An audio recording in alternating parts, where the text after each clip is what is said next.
Marine commando police station Naliya ખાતે 79માં આઝાદી પર્વ નિમિત્તે ધ્વજવંદનનો કાર્યક્રમનું જવાનો મરીન કમાન્ડો અને ખાસ હું આભાર નહીં માનું પણ ચૌધરી સાહેબ અને મારા આ બધા મારા પરિવારને કચ્છીલા ગામ વિકાસ સમિતિ ગોધરા અને મારી ટીમ સાથે આપ સૌને હું સલામ સેલ્યુટ કરું છું।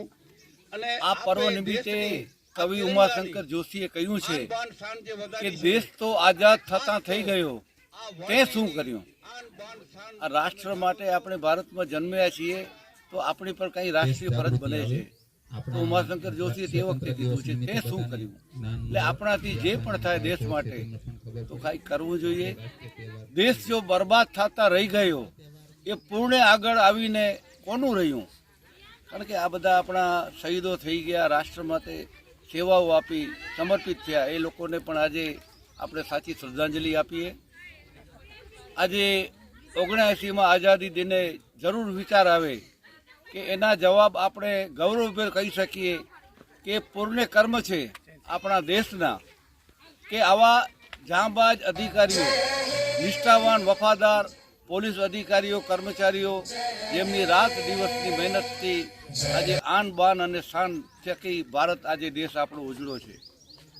આસપાસ ચોપાસથી આપણને બક્ષવા તત્પર દેશોથી ડર્યા વિના એમના હિંમતભેર સામનો કરી ઈંટનો જવાબ પથ્થરથી આપનાર આપણા રાષ્ટ્રભક્ત જવાનો થકી જ આપણે સુખની નિંદ્રા કરી શકીએ છીએ।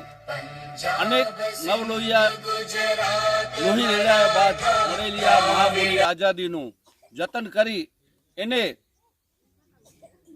વિકાસ પંથે લઈ જવાની ભારતના નાગરિક તરીકે આપણા સૌની ફરજ છે। આઝાદીની ચળવળ વખતે રાષ્ટ્રીય શાયર ઝવેરચંદ મેઘાણીએ લખ્યું હતું કે રક્ત ટપકતી સો જોડીઓ કમળા ગણતી આવે। આ વાંચીને કુરબાનીની કથાઓ ભાવ્યતા સાથે વિકરાળતાનો પણ ખ્યાલ આવે છે। આજે તો આપણો દેશ વિકસતા પંથે હરણફાળ ભળી રહ્યો છે, ત્યારે આપણે એ આપણા શહીદોને પણ સતત નમન કરીએ અને આપણાથી દેશ માટે જે પણ થાય એવા આ મીડિયાથી આ બધા જોતા હો તો રાષ્ટ્રીય પર્વ આપણે ઉજવીએ છીએ આન બાન શાનથી, તો એના માટે જેટલું પણ આપણાથી થાય દેશ માટે, જવાનો માટે કંઈ કરી છૂટવાની ભાવના આપણે રાખીએ। જ્યારે આપણે ઉપર જશું ત્યારે પ્રભુ પૂછશે કે કોઈનું સુખ દુઃખ પૂછ્યું તું માનવ